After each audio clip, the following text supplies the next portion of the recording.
we play a game? Why, yes. I believe we shall. Oh, I got a live one here.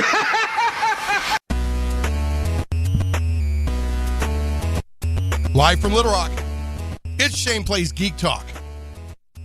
A journey into the things we love. I'm your host, Shane Stacks. Thanks so much for joining me. What did I say? Mumble, thanks so much for joining me. Zach, you're the one that slept at the radio station last night. Why am I mangling things? My engineer, Zach, because of football, literally spent the night at the radio station last night. He's got a whole cot in there, and it's crazy. He's got MREs. What's going on, Zach? How you doing? Man, thanks for being here this morning. Thanks for roughing it, pal. Or this afternoon, actually. Anyway, this is Shane Plays Geek Talk, a journey into the things we love. This is Geek Talk Radio. It's first and foremost a live Geek Talk radio show, and then it goes out after the fact as a podcast because I love both mediums, and I think they're both great. So with this being live, if you're listening live on Saturday, September 16th, you can call into the show at 501-823-0965. That's 501-823-0965. Or you can tweet me at Shane Plays. That's ShanePlays.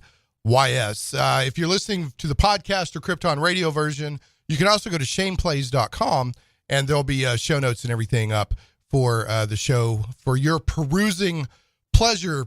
Last week's show is out on the blog and the podcast and on the YouTubes and all that stuff. We had Jonathan Lane of Fan Film Factor on with the Star Trek Fan Films update. Really enjoyed talking to Jonathan. We'll try to have him on 2 or 3 times a year because there's a lot going on in the Star Trek Fan Films world. A lot of cool stuff, you know, to offset the negative stuff that CBS and Paramount got into with Axanar and all that. So there's a lot of positive stuff going on out there too. This show does go out as a podcast on the blog, iTunes, Google Play Music, Stitcher, iHeartRadio, SoundCloud, and more. And last, but never, ever, ever, ever, ever least, Shane Plays is also carried on Krypton Radio. Krypton Radio is SciFi for your Wi-Fi, and Gene Turnbow and his crew do a fantastic job over there. 24/7 geek internet radio at KryptonRadio.com. And the show is replayed on Saturdays and Mondays currently. So I get replayed twice over there. Thank you, Gene. Really appreciate it. Also want to highlight real quick, and then I'll introduce my guest who I'm real pleased to have on. It's going to be a great discussion today. But show sponsor Troll Lord Games has a Kickstarter right now. And it's actually, I think it ends on the 19th. So I'm hoping to get this out by podcast before then. But anyway, it's 7 Days in Burgolt, which is an adventure for castles and crusades. You should go check it out because the artwork is fantastic. All right, having those housekeeping notes out of the way, I want to introduce this week's guest. Really looking forward to this discussion. It is veteran DM extraordinaire Gorebad of the Twitch How Reroll channel that features Dungeons and Dragons, and it's really good stuff. I've watched it over the years, and it's really good stuff. I happened to meet somebody a couple of months ago at a wedding in Texarkana, and we got to talking, and they mentioned the new Gorebad, and I was like, what, really? And so they introduced us, and lo and behold, here is Gorebad. Gorebad, how are you doing? I'm doing great. How are you? Man, fantastic. Glad to have you. I don't know if we want to give a shout out to your friend or not, but he's the one who actually put us in touch. Yeah, Stephen Walker, if you're listening, what's up, bud? Yeah, so that was really cool. I appreciate that. And he was mentioned. I was like, yeah, I know How Reroll. I was like, I watched that. It's the guy with the hat, and he was like, yeah. And so there it went. Well, listen, we will be talking about D&D and Dungeon Master tips and all that. Momentarily, we have it really is a brief news segment. In fact, the main reason we're having a news segment today is I want to give honor to a comic industry professional. So Zach, if you could turn on the super secret microphone in the newsroom. There they go. Working on Saturday. Wow. And folks, remember, for every $1 of support the Shane Plays Geek Talk radio show gets on Patreon, the news team gets a penny an hour raise. It's a win-win. Everybody goes home happy. But the main news item today that I want to highlight, and this is a sad one, is, and I may be mispronouncing this because I've known this guy's name since I was a kid, but I don't think I've ever heard it spoken aloud. And a lot of times the comic industry professionals, I'll think it's said one way and it's another, but the way I would say it is Len Wein, of the comic book writer and editor, who's passed away. Now, you may not know Len Wein's name, but you know some of the characters that he helped create, including Wolverine and Swamp Thing. There would be no Wolverine without Len Wein. He literally co-created Wolverine when they did the giant size X-Men, and they introduced a lot of new X-Men. I mean, he's responsible for Colossus and Storm and a lot of other really core X-Men characters as well. And he's been in the industry for years, since the 1970s. He worked on Teen Titans. He's worked on Marvel Team Up, The Amazing Spider-Man, The Incredible Hulk, The Mighty Thor, and The Fantastic Four. And Len Wein and artist Dave Cockrum revived the X-Men in 1975. And in doing that, they created Nightcrawler, Storm, Colossus, and Thunderbird. So he's been there the whole time. Throughout the many eras of comic books since the 70s. He also worked with John Ostrander to co-write the Legends event miniseries, where the modern era, listen to this, Zach, Suicide Squad was introduced. So he's gone at 69. I guess he had some health issues, and for the people that knew him, it wasn't a major surprise. But we will miss him, and as a major comic book fan, I honor his contribution to the mainstream comic book superhero genre. Gorebad, I know we mentioned, we were talking a little bit before the show, and you said you do keep up with current events like this. Is there anything that you'd like to add or mention on this? Really the one thing is that, you're talking about the comics that he did, like Swamp Thing. That was one of the first actual comics I really read. Oh, okay. Actually really read. So, it's for the industry, it's definitely a sad turn of events for sure. It really is. Plus, he was an editor, and a lot of people don't understand the importance of editors in the comic book industry. Sometimes they take risks. Now, sometimes they will inhibit, but sometimes they'll take risks and allow stuff, and if it succeeds or fails, it's on their shoulders. So he also was involved with the Before Watchmen event that came out a few years ago. So anyway, I do this a lot. When a person of note in the geek world passes, we'll have a moment of silence. Then we'll do our remaining news item, and we'll get to talking with Gorebad about D&D. So let's do a moment of silence for Len Wein.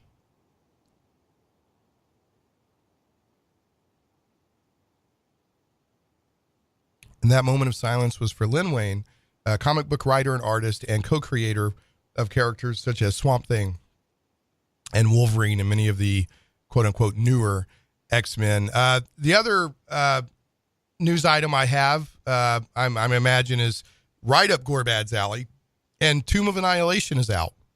That's the new D&D 5e adventure. Now, I think you can already get it through your friendly local game store if they're part of the Wizards Preferred Network. I think it's already available on Fantasy Grounds and Roll20, but it doesn't street, if you will, to the public at large till September 19th, this Tuesday.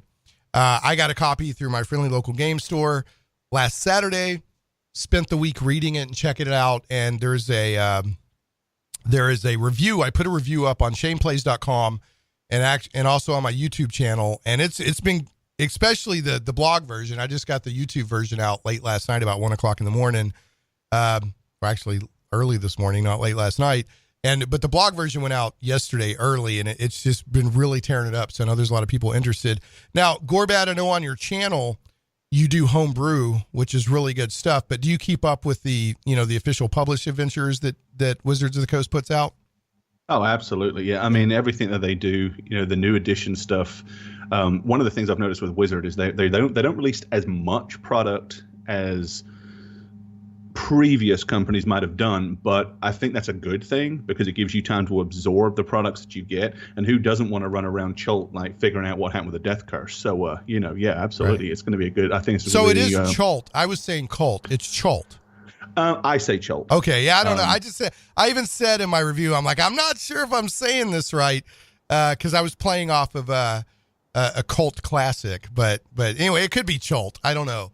But yeah, there's jungles, there's dinosaurs, there's undead, there's Acererak, who some people probably say Acererak, which I would have said up until recently once I saw the pronunciation guide. The Archlich of Archliches. It looks like a heck of a lot of fun. I really want to play it. The jungles of the peninsula are dangerous enough, but then you add undead, you add the Archlich, basically creating another Tomb of Horrors. There's this blows my mind, Gorebad. There's dinosaur racing. Right. There's dinosaur racing, including a table on betting on dinosaur races. If that right there, it's complete if nothing else. Right? Yeah, I mean, if that doesn't do it for you, I don't know what will. And there's also an undead Tyrannosaurus Rex that runs around spewing zombies out of its mouth. I mean, what more do people want, right? I mean, hey, you know what? It definitely. If you want the jungle adventure, and if you want to go back to, it reminds me of the most recent King Kong movie. And I won't comment on quality of the movie or anything like that, but specifically, you've got huge, big dinosaurs charging around, and then you've got the undead as well. So you throw the two of those together, and it's like, cult and pulp horror just coming to D&D. Yeah, I really think. Now, the only thing that some people might not like about Tomb of Annihilation, which is it's a play on Tomb of Horrors, like it's kind of a sequel of sorts to Tomb of Horrors, because Acererak has jumped planes from Greyhawk to the Forgotten Realms, and he's creating another killer dungeon, because he likes to create killer dungeons because he knows it'll attract adventurers, like flies to honey, and then he can kill them, and he can use their souls for his own nefarious purposes. So, that's basically what's going on here, but there's other stuff going on too. But yeah, I think it's going to be a heck of a lot of fun. I want to run it. Reading through it, spending some time with it for the review, it really made me want to run this for my players. So I think but what I was going to say, the one thing I think people might not like, especially in this day where D&D adventures aren't necessarily as dangerous as they might have been back in the day. It's more dangerous than your average adventure. In fact, there's an entire section in the introduction talking about replacement characters.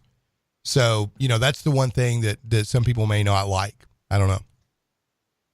Yeah, I think it's, when we can talk about that a little bit later about if you want to, about people's attachments to their characters. But I know it runs from about first to around 11th level, something like that. Mm-hmm. Yeah, 11th level. So I mean, back in the day, characters died. They died all the time, and you got used to it. It was like, suck it up, Well, not only was it suck it up, but when you had a character that made it to higher levels, you really felt like you did something. You had some serious investment, yeah. Especially a magic user. If you got them past the first few levels, wow, either you got really lucky or you were really smart. There's also, and this is the last thing I'll mention about Tomb of Annihilation. I do recommend it. People go check it out. I think it's going to be a fun adventure. My only quibble with it is can we get some non-Forgotten Realms stuff? Even though I understand corporate wise why, Wizards of the Coast is going all in on the Forgotten Realms. It's, it's a known quantity. It's a safe bet on an IP. Yeah, that'd be my only quibble is that, it's like, can we get something that's not Forgotten Realms? And I'm hearing more and more grumbling among the player base. Like, when are we going to get something that isn't Forgotten Realms? So do you have a personal opinion on that? Would you like to see them revisit some of the other settings? Yeah. Honestly, I do. I think, you've got a lot of other campaign worlds out there that they could definitely do something with. I mean, obviously we just had a revisitation to Ravenloft, but there's Eberron, there was obviously the original Greyhawk setting and other stuff out there. So I think we'll see that come. Honestly, I just think initially they want to kind of get enough material out there and develop a solid base for Forgotten Realms, which has kind of always been the big world, it's always been but prior to Greyhawk when that was there originally, but since Forgotten Realms came out, that has been the one that everybody seemed to embrace. It's incredibly well detailed, it's well put together, it's huge.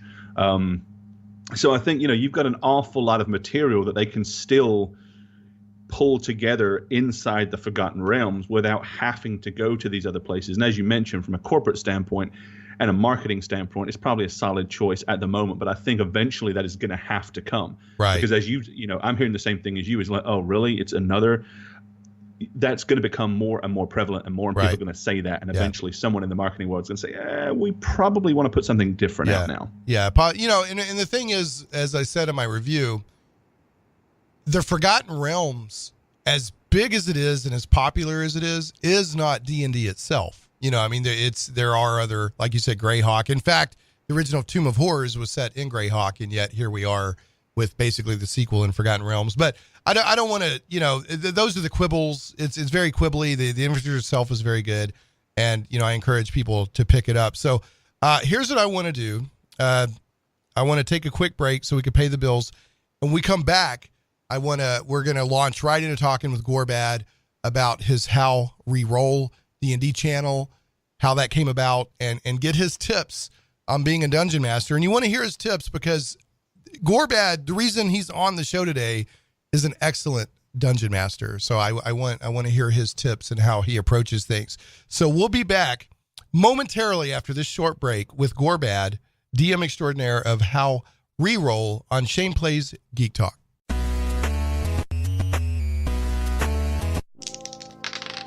The smell of mildew emanates from wet stone walls. The only choices before you are to enter the door to the north, or travel back up the stairs from whence you came.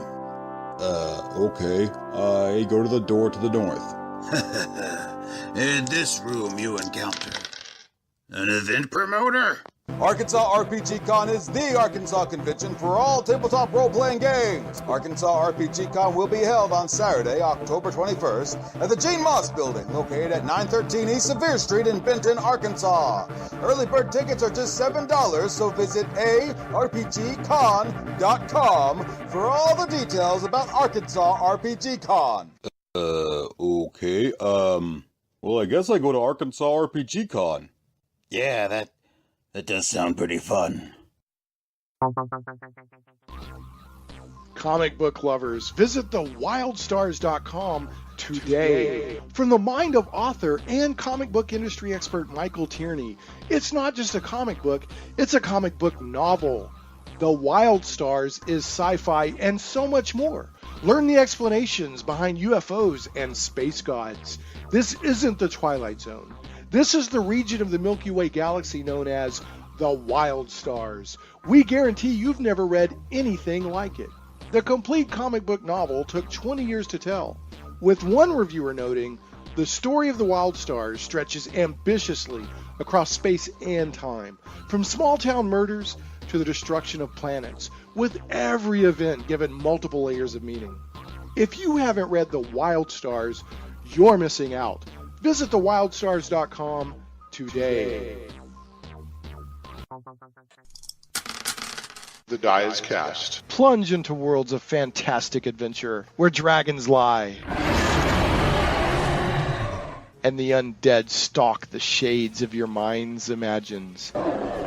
Where creatures of legend plunder wealth through the horror of their passage. Monsters grim and foul hold the ecstasy of gold and the renown of glory. All this and more awaits you and your friends in the unlimited, fantastic world of the Castles and Crusades role-playing game from Trollord Games. Visit your friendly local game store or Trollord.com to get your copy today. A rules-light, adaptable game that has stood the test of time. 12 years in constant publication with no new additions. Castles and Crusades is the original, easy-to-play attribute check system. Join us and unleash your imagination. Visit your friendly local game store or Trollord.com to get your copy of Castles and Crusades today. Shane Plays Radio is blessed to have sponsors, and we appreciate them very much. However, did you know that you can also support the show as an individual for as little as $1 an episode? Simply go to patreon.com/Shane Plays. Hey, welcome back to Shane Plays Geek Talk, a journey into the things we love. I'm your host, Shane Stacks. We're talking with DM Gorebad of the How Reroll D&D channel on Twitch. And we're going to talk a little bit about how this channel got started. They've been around for a while. They've been around longer than, for example, Critical Role and many of the other channels that were out there. They've been at this. They're excellent. The players are great. The storylines are great. Gorebad is obviously a good DM, which is why I wanted to have him on the show. Plus, he wears a cool hat. I'm hoping we're going to get the story on that hat here momentarily. But Gorebad, welcome back. Thank you. Yeah, glad to have you. So tell us a little bit about your D&D Twitch channel and how it started, and how you're at the point that you are now, if you don't mind. Sure. I got invested in D&D back in 1979. I started DMing in 80 and kind of like fell into that perpetual role of always DMing and rarely getting to play, which I'm sure a lot of us have been to. Yeah, that's my role. And so it's always been a love. It's always been a passion. I started streaming regular video games on twitch.tv back in 2013. And just it's not an easy thing to get established in Twitch and do well. And I was playing video games the same as everybody else. And all the time I was thinking to myself, you know what I'd love to do? I would love to play D&D live on Twitch, but how could that happen? And it wasn't happening. And then suddenly I saw another channel kind of try to do that. And then I was looking at Roll20, which is a virtual tabletop. I know you're familiar with it, that allows you to play D&D virtually. It becomes your actual tabletop. And I was like, wow, with a little bit of finagling, I reckon we can pull this together and do something.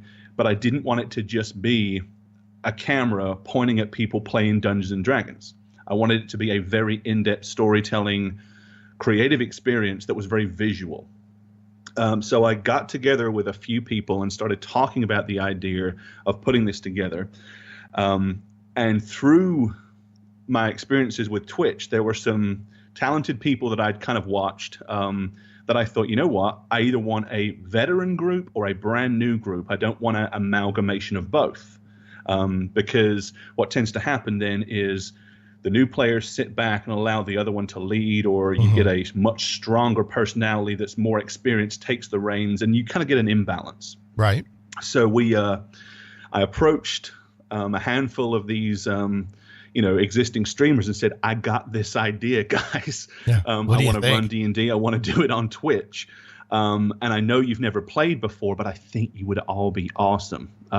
So you wanted people that were comfortable online, right? So that was the point. Existing streamers. So I knew that they had the ability to sit in front of a camera for 3 hours and not go wandering off. And they knew how to be, have a good camera presence, as it was.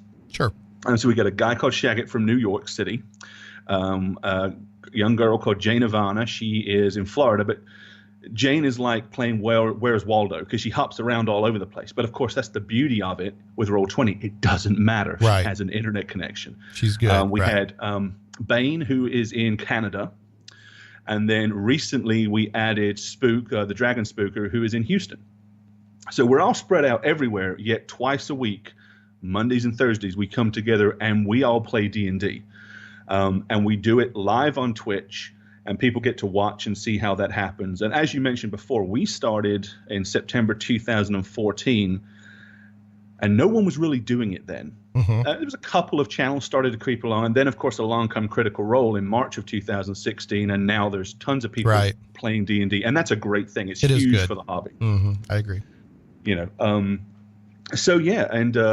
Since as I said, September 2014, we've run through 6 campaigns, and I mean campaigns, not adventures. These are anywhere between like 40 and 50 episodes, 3 hours a piece. So there is literally hundreds and hundreds of hours of content out there now on our YouTube channel. So if you haven't, we love people to come watch live, but if they can't watch live, they go and watch the past broadcast that we've loaded up to YouTube.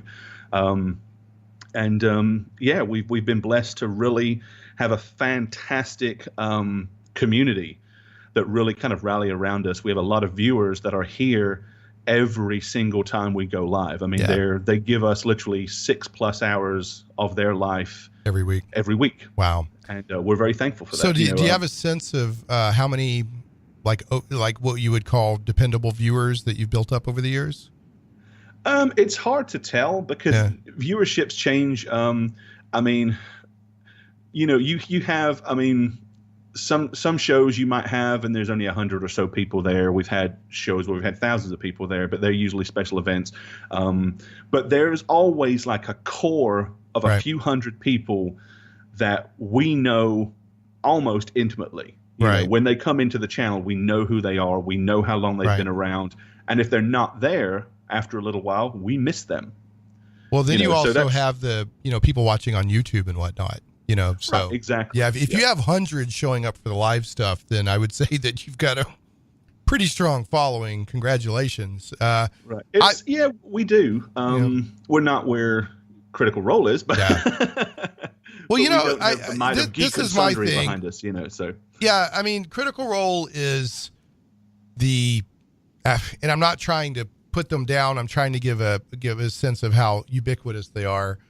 They're the Outback Steakhouse of D&D, right? Channels like yours are that really cool place to go that not everybody knows about, but everybody that goes there is cool. You know what I'm saying? So it's like, like everybody, the people that are in the know about like How Reroll, but everybody, you can't get away from Critical Role, and there's a place for both, so it would be really hard to engage on a certain level with your viewers, I think, if you're a Critical Role, because there's so many people watching, whereas I would imagine that you can build up a different level of relationship, but there again, there's room for both. I like what Critical Role's doing for the hobby and all that. I did want to give a shout out. The way I found your channel was, I can't remember her name off the top of my head, but I'm pretty sure her Twitter handle is the DM Deistress. And I think she was sort of a temporary fill-in member and she promoted it. So I went and checked it out, and that's how I became aware of your channel, but I've kind of kept up with it since then. So just wanted to give a shout out to her. Absolutely. I mean, she was, we played several campaigns, and the Canadian girl that I mentioned, she was unable to do a campaign through personal experiences. So I knew DM Deistress through other channels. So it was like, hey, I want somebody to come in and play for one campaign. It's not a permanent thing. And because of her familiarity, we run a lot of 3.5, but we also run some 5th edition as well. So that was a 5th edition campaign. So we brought her in, and she played, she played a druid on the show. So for an entire campaign, it was kind of funny, and it was difficult as well because it was the first evil campaign that we had tried. Oh, so it was a little tough for her because she came in, great player, good personality and all that sort of stuff. And she came in to an established group of people that were used to doing it a certain way, and then was basically out. And by the way, everybody's going to be evil. Didn't she have an owl familiar, if I remember right? Like Mr. Hoots, yeah. Yeah, Mr. Hoots, okay. And honestly, in that campaign, the most memorable thing was they were trying to deal with this. There were these crop gardens that had become, they were dying. And they'd found out that basically all their irrigation that this farming group had painstakingly developed over years were all eroding, and they were busted and they were caved in, and they were trying to get the players to figure out what was going on. And they managed to find out that there was something had moved into the irrigation tunnels underneath and had started to reroute things. And well, at one point, everything got flooded. So her druid turned into a shark, and we had a shark swimming through irrigation tunnels, pulling the rest of the party behind him in an air bubble. And it was hilarious. I mean, it was the one magic of D&D. The spine. Yeah, one of the greatest things about improv. You can't improv that in a computer game. Right. I mean, that's the magic a lot of people don't get about tabletop, even if it's online tabletop D&D. All right.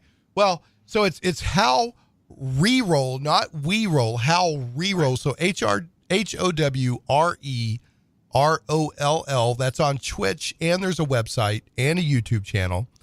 And it's DM Gorebad and his plucky adventurers. So what is there any other way that you prefer or want people to try to find you?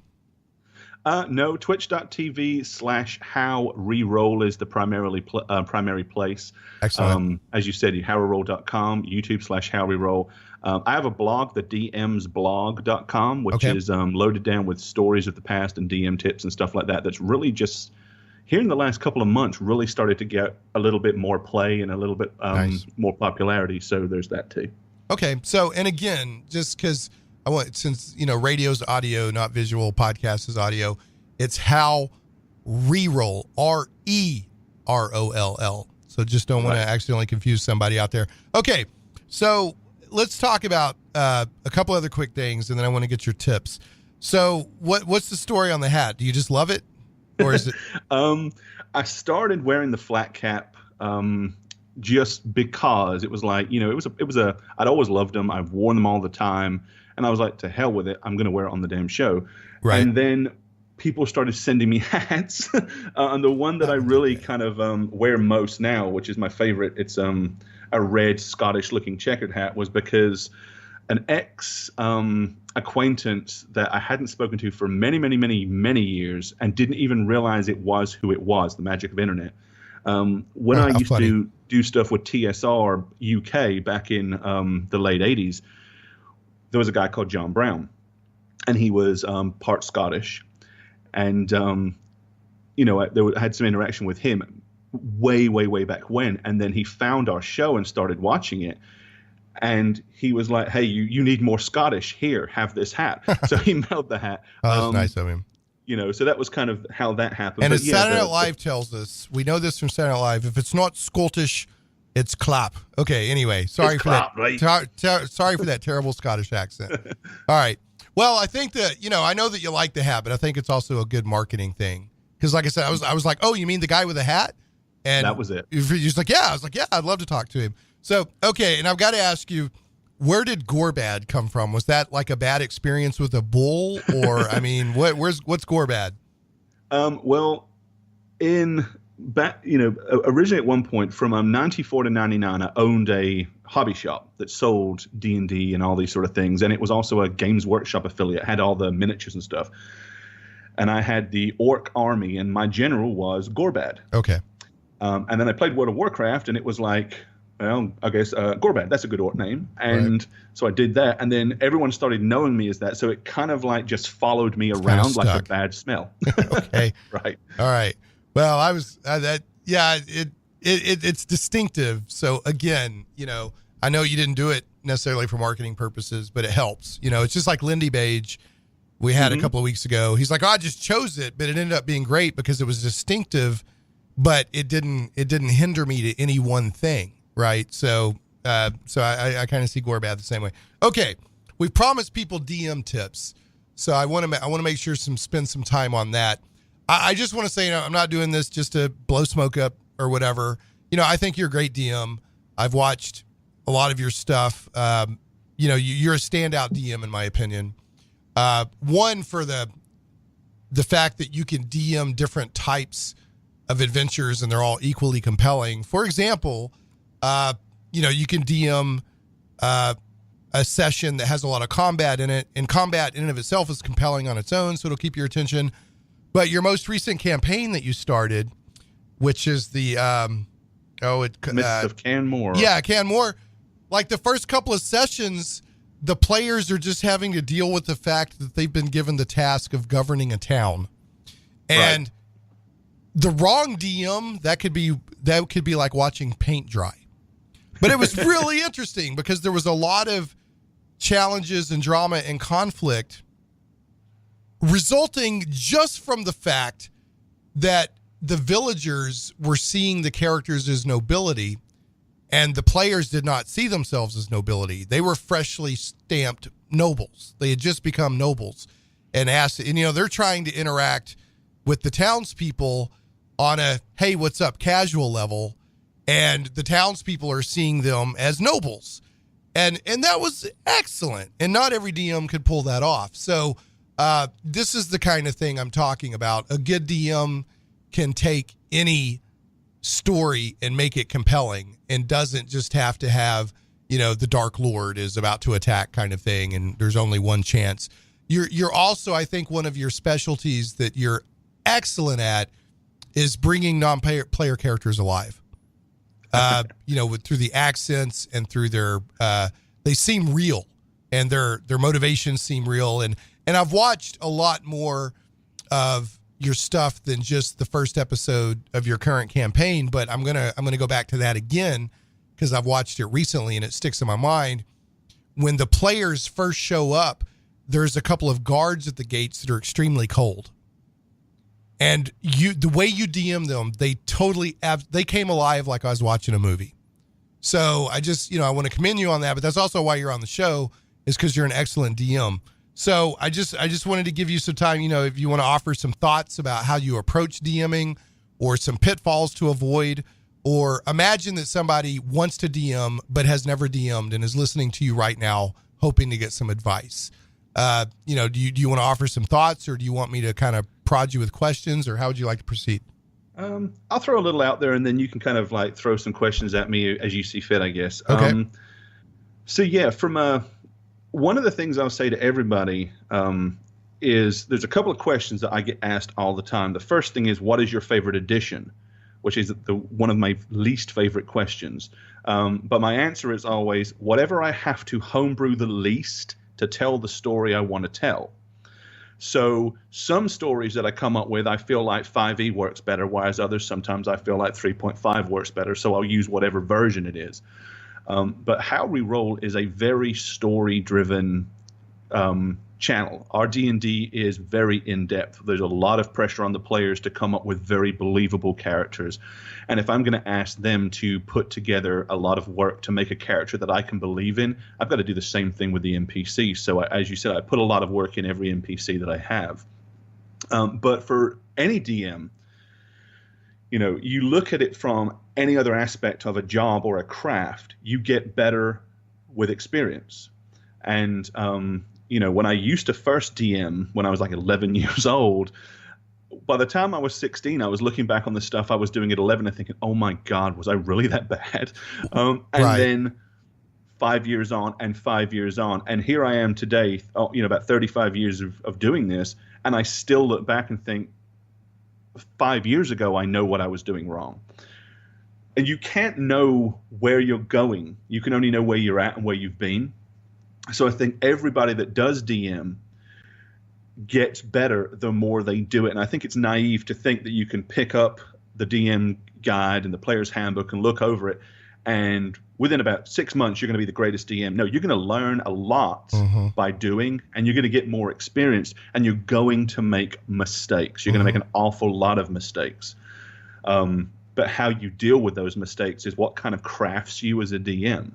For example, I'm sure you know that there's kind of almost like two schools of thought. There's the DM is God school of thought, which I used to believe when I was a neophyte DM, but now I understand differently, and have done for the last couple of decades, that the true job of a DM is to facilitate a great game for the players at his table. That's true. I used to say that like everybody at the table is important, but if the DM doesn't show up, there's no game. But actually, if the DM shows up and there's no players, there's no game either. Right. Exactly. And it is a collaborative storytelling experience. When you play Dungeons and Dragons, you all have an equal part to play. And there's a comment that always stuck with me back in, I think it was in the AD&D Dungeon Master's Guide, that said, it is the spirit of the game, not the letter of the rules, which is important. And I think it's all too easy to fall into that rules trap. You have to have the rules, and as everybody knows in D&D, they're always referred to really as guidelines. I've always said by calling them rules, you kind of create a scenario where, because rules imply set in stone. Guidelines means here's the mechanics that you can use to tell your story and play your game, but if it doesn't work for you, if it doesn't fit your story, you're free to change it, which has always been the cornerstone of a game like Dungeons and Dragons, is that freedom to modify and change. Yeah, I mean, house rules like with D&D or like Monopoly, you can house rule all day long. The only thing I would personally add to that from my perspective is I do think it's totally fine and cool to modify and adjust. I don't know any DM or any group that uses every rule and or guideline from the books. I don't know any. They all have some they ignore or change. But I will say, I think it's the responsibility of the DM to be consistent. Absolutely. If they're going to say, well, this is how we're going to do it, then that's how it's going to be from this point forward, unless there's a good reason to change, and then you explain to the characters why. If you're like, well, this week it's like this, and next week it's like that, and on kind of DM fiat at the whim of the DM, you will frustrate people. Absolutely, yeah. It's one of the things that I always do, and we always do on How We Roll, and I've adopted, and I know a lot of people now do this, is to have a solid session 0. And I've heard people refer to session 0 and say they're not necessary. And you know what? Sometimes it's not necessary. But here's the thing that I've found. It never hurts to have one. Well, some games are building them in now. Like Invisible Sun builds in a session 0 now. Right, exactly. And that's one of the things is if you have a session 0, the goal of a session 0 is for the DM and the players to come together and decide collectively and collaboratively what story do we want to tell, what things do we want to go over, like do we want political intrigue, do we want gothic horror, and by doing that, you start the campaign with everybody having a fair and decent understanding of where you're going, whereas as a DM, it's like with one-shots, it's different. You can create a one-shot. Everybody brings a character. You play it. You know what? If you get a TPK, total party kill, and everybody dies, who cares? But to develop an actual campaign, you really have to have everybody on the same page. And it's important that as a DM, exactly what you said, if you're going to say, well, I want to change these rules, the players should know that and have an opportunity to voice their concerns over that and discuss it. We on our show homebrewed the healing in 5e because we try to cling to a lot of realism, and the healing in 5e, similar to as it was in 4th edition, is very high fantasy, where the long rest, the short rest mechanic basically allows you to heal incredibly quickly. Right. And I'm a pretty physical, outdoorsy sort of person. I can tell you, if I go on a 10-mile hike, not only do I not feel better the next day, I feel a hell of a lot worse. Right. But for us, so we homebrewed that. But I didn't say to the players, this is how you're doing it. I was like, here's what I'm thinking. What do you guys think? And they were like, yeah, we absolutely agree. We don't like the healing mechanic in 5th edition, but for the type of stories we're trying to tell. Right. So we modified it. But we did so with every player knowing about it prior to doing it and having a chance to say, yeah, this is how I see that. Right. So we're always, as a DM, you're always considering what your players want. So your style has become very collaborative over the years, it sounds like. Yeah. And that's one of the reasons why we can deliver the types of stories and the types of content that we can, is because everybody, is on that same page. And has an opportunity to navigate things and change things as they go without having to feel like it's my way or the highway. Mm-hmm. So we try to modify that. And to be honest, most DMs start that way. My way or the highway. Most do. That's right. To be honest, just most do. They're like, I'm in charge. But here's what I want to do. I got to get another break in. But when we come back, you had mentioned before you want to talk a little bit about people who get attached to their characters. And I see more and more of that in today's D&D world than I used to. So, so I'd like to give you an opportunity to talk about that, and how you handle that as the DM, and maybe give tips or advice to other people. But I got to get us to another break, and then we'll be back with more DM tips and cool D&D stuff with Gorebad of How Reroll. But some goblins are your friends. Game Goblins is Central Arkansas's premier retailer of Magic the Gathering, Warhammer 40K, board games, card games, RPGs, miniatures, and hobby accessories. Call Game Goblins at 501-224-GAME or visit them online at gamegoblins.com. That's 501-224-GAME or gamegoblins.com. Conveniently located at 1121 South Bowman, right on the corner of Bowman and Canis in West Little Rock, and staffed by friendly employees. Game Goblins has expanded their store size, and there's plenty of room for exciting inventory and tables for play space. You'll like that space because Game Goblins has gaming events every day of the week. For all your gaming needs, I heartily recommend Game Goblins. Make sure to check out their customer loyalty program that rewards you based on your actual purchases. Game Goblins earns your business and keeps it. First-time customers. Now, you got to come on to Little Rock now, Gorebad. You got to drive up here, because if you go to Game Goblins and you're a first-time customer and you mention Shane Plays, you can get $10 off your purchase of $50 or more.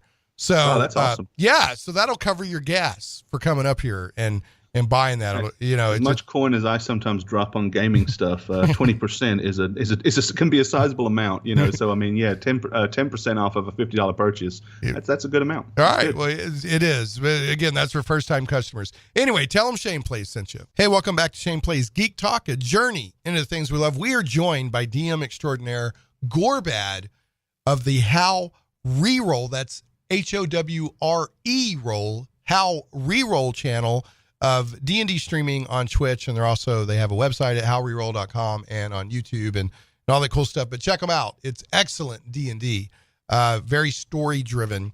So, Gorebad, I was going to ask you, one of our sponsors is Troll Lord Games. Have you played any of like Castles and Crusades or any of their stuff, or are you aware of it?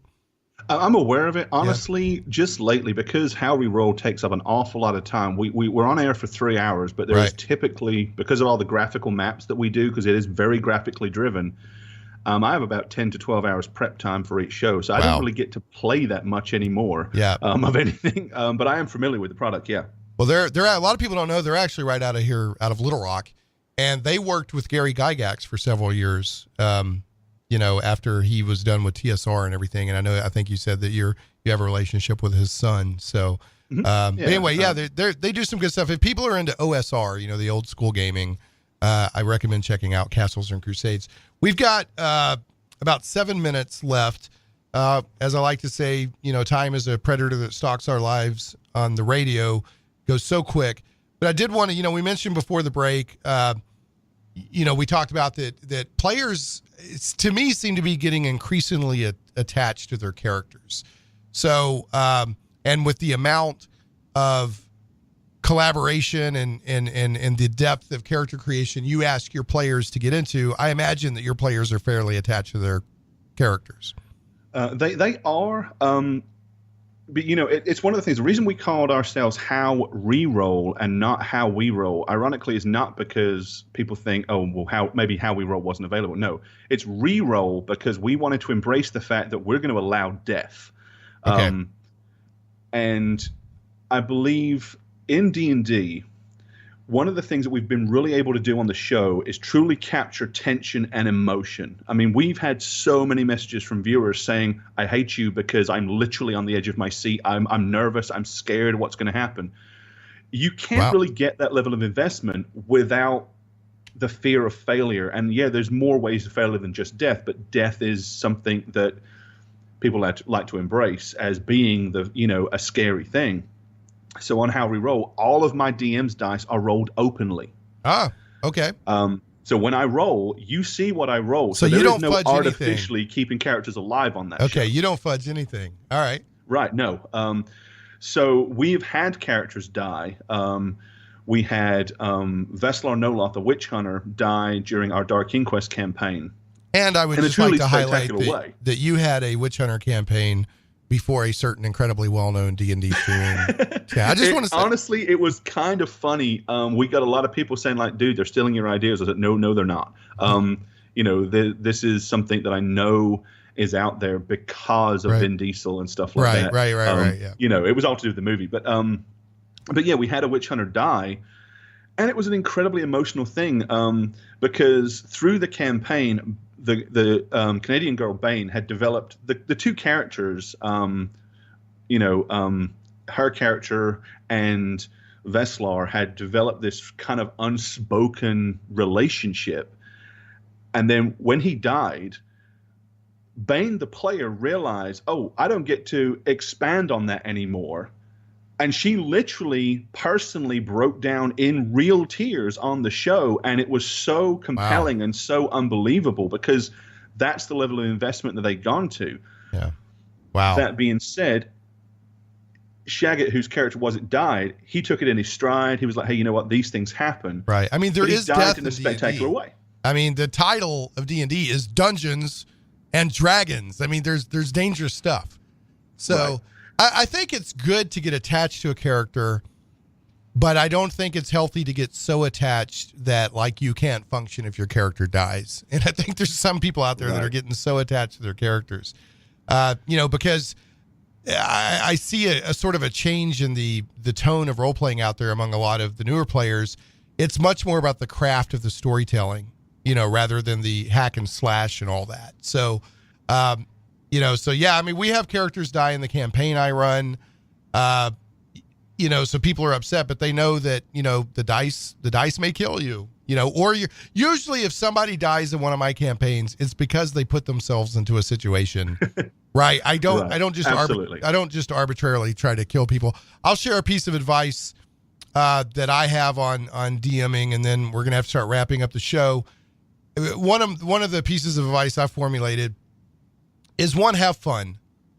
If nobody's having fun, it's okay to change up a little bit. Have fun. That's what people are there for. Now, that doesn't mean that you just got to be the little genie in the bottle and make sure to cater to every player's whim and all that. But you want people having fun. And the DM is there to have fun too. So, as a DM, don't allow yourself to be put into a situation where you're running a game that you don't enjoy. You're not a vending machine for the players. Having said that, you do have a responsibility to make sure that everybody's having fun. The other thing is, you don't have to keep asking your players if they're enjoying themselves. If they keep showing up every week, then what's happening there, Gorebad? Well, obviously they're having fun. You're doing it right. Right. So. If they show up every week, then you're doing something right. So, about got to wrap us up. Is there one little pithy piece of advice that you'd like to throw out there?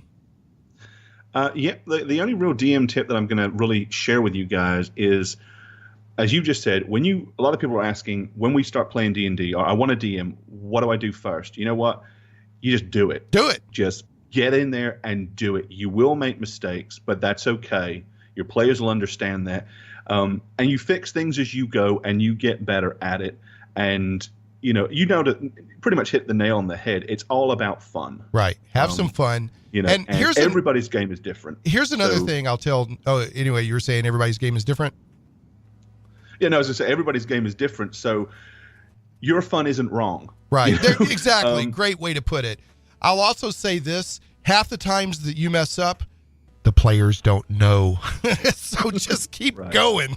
They don't know what was supposed to happen, or that you forgot to do something or whatever. All right, Gorebad, we got to end on this. It's the dreaded bad joke of the week. So you signed your waiver before the show, so I'm absolved of any legal responsibility here. Are you ready? You go for it, man. All right. Why does Waldo wear a striped shirt? I couldn't tell you. Why does Waldo wear a striped shirt? Because he doesn't want to be spotted. All right, man. So bad. Gorebad, it's been a pleasure. I'm going to have you on again. Okay? Oh, you're welcome, man. So I'm going to have you on again. Sometimes I do DM roundtables. I would love to have you back on the show. Good luck with How Reroll. And people go watch How Reroll. It's good stuff. Folks, Val Lemon Show coming up next. We'll catch you next week on Shane Plays Geek Talk. Did you have crazy lines of fans back then even? Yeah, sadly so. But I don't mind. I mean, without them, I'd be doing something legitimate for a living, and I don't want that. I think it's because I did a little research for this interview, and I saw that you have literally co-created almost every character in every comic book universe ever. It seems that way, but not quite. Oh, okay. No, but I've written virtually every character. That's what I was going to ask you. Yeah. Is there a character that you've never written that you want to? Not anymore. Not anymore. You're just like, I'm good. Well, I actually told a story to someone else a little while ago. About 2 years ago, I came. When the first time I was down here in Anaheim, I came back to WonderCon, and one of the reasons I came was to meet Joe Hill, the novelist, son of Stephen King, because I've known Steve since we were both teenagers. And we became fast friends very quickly. And Joe and a number of his friends took my wife and I out to dinner. We were sitting chatting, and Joe looked at me at one point and said, "Is there any character you've wanted to write that you've never had a chance to write?" And I said, 2 months ago somebody asked me that question, and the answer was no. I've written everybody. And since then I realized there is one character I've never written, that I would have loved to have had a chance at. Is that author Joe Hill? Author Joe Hill, yes. The heart-shaped box and a number of other horns, a number of other stories. Now Nosferatu. I'm kidding. Who is the real answer? Well, the real answer was I said, yeah. Now I realize there is one character I would love to write, and he said, who? And I said, exactly. Like Doctor Who? Exactly. Well done. And the guys at the table with him all perked up and said, are you serious? I said, yes, dead serious. I would love to write Doctor Who. And they said, well, we can make that happen. We're the editors of the Doctor Who comic book. So I did a Doctor Who story. I had no idea. That's That's great. Yeah, now I can't think of anybody. Shane Plays Radio is blessed to have sponsors, and we appreciate them very much. However, did you know that you can also support the show as an individual for as little as $1 an episode? Simply go to patreon.com/ShanePlays.